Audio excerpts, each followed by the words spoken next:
आप कभी भी ये ना सोचिएगा, आपने कभी भी ये एक्सपेक्टेशन नहीं लेके आनी कि आपको आते ही बड़ी अच्छी जॉब मिलने वाली है और बड़ी अच्छी आपकी अर्निंग स्टार्ट होने वाली है और जो आपकी फ़ी जो रिमेनिंग रह गई है वो बड़ी ईजीली आपकी मैनेज हो जाएगी। खुदा इस तरह की जो एक्सपेक्टेशन है वो बिल्कुल भी ना लेके आइएगा।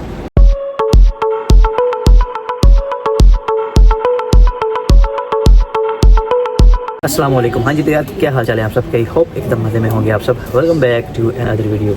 अच्छा आपको पता है कि जब हम यूके का अप्लाई करते हैं एज स्टूडेंट स्टडी वीज़े के लिए हम इधर आते हैं तो कई चीज़ें इधर होती हैं। जब हम पे अपनी फी कर देते हैं, इसके अलावा हमारा वीज़ा वगैरह लग जाता है, लेकिन हमारे दिल में जो है वो कई तरह के सवाल होते हैं। सारी बात है, जब हम अपनी फ़ी पे करते हैं तो इनिशियल डिपॉजिट जो है वो हमने पे किया होता है। किसी ने 50%, 60%, 70% जो है वो हम इनिशियल डिपॉजिट अपना पे करते हैं।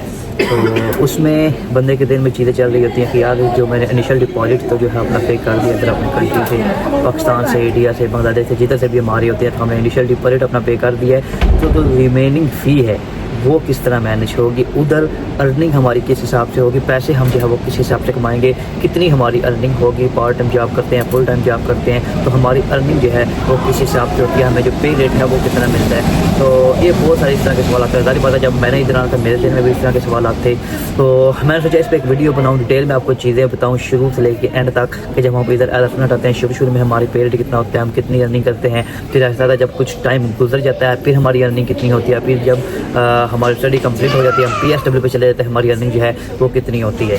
अच्छा सबसे पहले कई लोगों के ज़हन में ये सवाल होता है कि जब हम इधर आते हैं, सवाल तो नहीं है, ये बात होती है कि वो इधर के जो लोग होते हैं वो उनको देखते हैं कि डायरेक्टली यार वो इतनी अर्निंग कर रहे हैं, तो वो वही एक्सपेक्टेशन लेके आ जाते हैं कि हमारी भी जो है वो जाते ही इतनी अर्निंग स्टार्ट हो जाएगी। तो ये गलती आपने बिल्कुल भी नहीं करनी। उस तरह की एक्सपेक्टेशन जो हैं वो आपने बिल्कुल नहीं लेके आनी कि उस की तरह की जो अर्निंग है वो आपकी जाते ही स्टार्ट हो जाएगी। जो बंदा वो इधर अर्निंग कर रहा है उसको जाहिर बात है 1.5 से 2 साल हो गए हैं, उसने पहले स्ट्रगल किया तो उसके बाद जो है वो इतनी अर्निंग कर रहा है। तो आपने वो वाली एक्सपेक्टेशन जो है वो अपने लिए नहीं रखनी कि आपकी भी जो अर्निंग है वो उसी तरह जो है वो स्टार्ट हो जाएगी। आपकी अर्निंग कभी भी उतनी ही नहीं होगी जितनी कि वो बंदा अर्न कर रहा है जिसको ऑलरेडी इधर 1.5 से 2 साल हो गए हैं। आपकी अर्निंग किस हिसाब से होगी?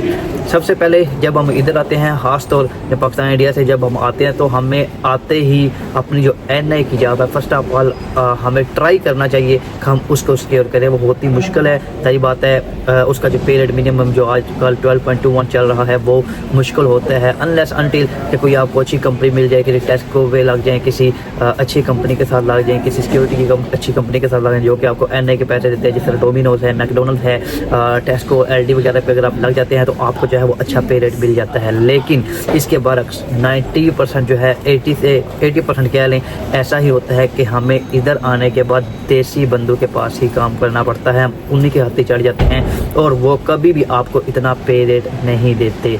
ये एक बिटर रियलिटी है कि हम जो है वो इन्हीं के पास हमें जो है वो आकर काम करना पड़ता है। नॉर्मली जो रेट है वो 6 पाउंड 7 पाउंड देते हैं, लेकिन मैनचेस्टर की तरफ अगर चल जाए सारी बात है वो देसी कम्युनिटी उधर ज़्यादा रहती है, तो वो आपको टू बी ऑनेस्ट मेरे अपने कई दोस्त हैं 5 पाउंड 4.5 5 पाउंड तक भी वो पे रेट देते हैं 1 घंटे का। मतलब जो बेसिक पे रेट है उसका जो हाफ किया जाए उससे भी जो कम है वो आपको पे रेट देते हैं। इतना जो है ये जो जुल्म, इसको सारी बात है ये नाइंसाफ़ी है, ये हमारे देसी लोग ही करते हैं। लेकिन बंदे मजबूर होते हैं, जो स्टूडेंट इधर आते हैं वो मजबूर होते हैं, उनको कोई समझ नहीं आती कि हमें क्या करना है। फिर वो जाहिर बात है मजबूरी के तहत कुछ ना करने से जो है वो कुछ ना कुछ भी करते हैं, उनके पास जो है वो काम करना स्टार्ट कर देते हैं।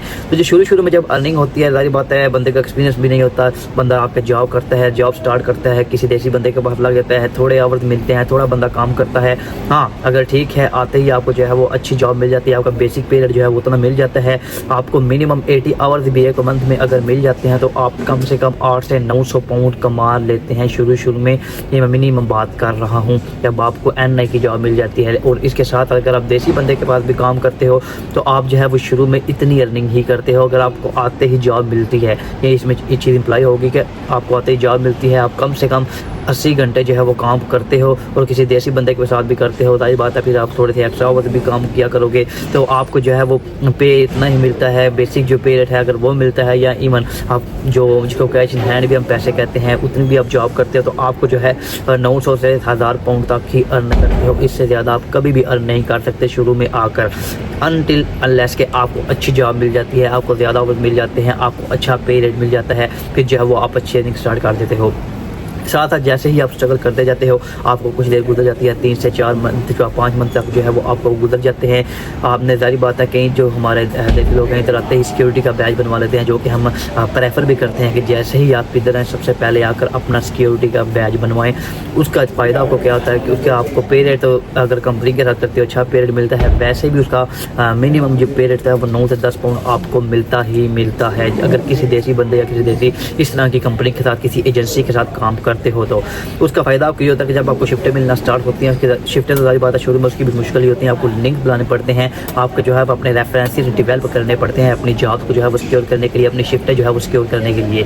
जब आपकी शिफ्टें लगना शुरू हो जाती हैं, हफ्ते में आपके 4 से 5 शिफ्टें भी अगर जब लगती हैं 12-12 घंटे की, तो वो आपकी at the end of the month अच्छी पे बन जाती है। आप इससे जो है वो ऊपर चले जाते हो, जिधर शुरू में आप 800, 1000, 1200 कमाते हो, उससे आप ऊपर चले जाते हो, 1200-1500 तक आप कमाना शुरू कर देते हो। इतनी आपकी कम से कम अर्निंग स्टार्ट हो जाती है। फिर जारी बात है आपने साथ के साथ ही तो काम आप कर नहीं सकते, आपने यूनिवर्सिटी भी जाना होता है, अपने सारे मामला अपने देख रहे हैं। अगर किसी की 1 दिन यूनिवर्सिटी है, किसी की 2 दिन है, किसी की 3 दिन है, उन सब ने जो है वो अपनी यूनिवर्सिटी को साथ साथ लेकर चलना होता है, तो उसके साथ जो है वो आप फुल वीक काम नहीं कर सकते। हाँ, किसी को अगर नाइट शिफ्ट मिलती है, जारी बात है सिक्योरिटी में नाइट शिफ्ट भी चलती हैं, तो उनका जो है वो काम साथ साथ चल जाता है, वो साथ के साथ दिन भी काम कर सकते हैं। मैंने भी भाई जब इधर आया तो मैंने साथ के साथ दिन काम किया है, तो इसका भी होता है। मैंने बताया कि आपको पे रेट अच्छा मिलना शुरू होता है, आपको आवर जो है वो ज़्यादा मिलने शुरू हो जाते हैं, आपकी जो अर्निंग है वो ज़्यादा स्टार्ट हो जाती है। 1200-1500 तक आप जो है वो अर्न करना मिनिमम स्टार्ट कर देते हो जब आप फुल टाइम ज़्यादा मतलब फुल टाइम में काम कर रहे होते हो, जब आप स्टूडेंट भी होते हो। लेकिन जब ऑफिशियली आपको फुल टाइम काम अलाउ होता है, फुल टाइम वर्क अलाउ होता है